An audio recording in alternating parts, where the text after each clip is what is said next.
Hello, it's the Kintama again, and I'm going to show you all the supplies that you need to make your very own papercraft and a very basic tutorial on how to do some of the folds in a papercraft. First off, you'll need an Exacto knife. It's a little bit more precise than scissors, that's why I use it. Optional is a bone folder. You can find this at Michael's or any other hobby store, as of most of the stuff. Pencil and ruler and zip dry glue. I usually find this at Michael's. It dries just fast enough, not too fast like super glue, not too slow where you're sitting there holding it forever. Kind of pricey, maybe $5-6 for this little bottle, but it'll save you a lot of headaches. Something to cut on where you don't scar up your table or whatever you're cutting it on. Cardstock paper, about twice as thick as regular paper. I usually just get the regular kind at Walmart in the office supply store or office supply section. And a template. A really good place to start is search for Ninja Toes.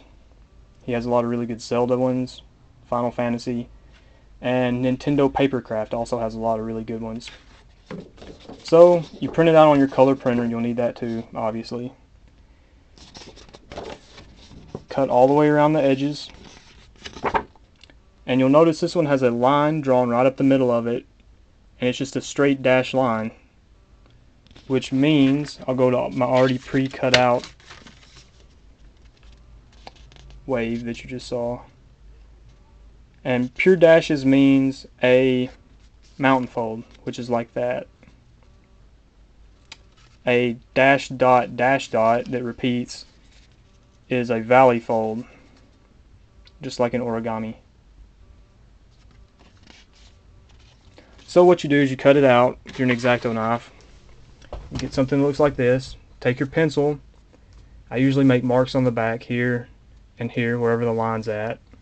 If you want to be really precise, take your ruler, line it up. Take your bone folder or the back of your Exacto knife, that works too. Just make a line on it.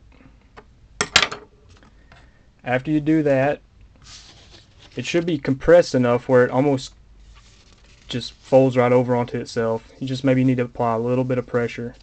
It'll fold right onto itself. Then you take your glue and glue it together, and you have a wave. The king of red lines.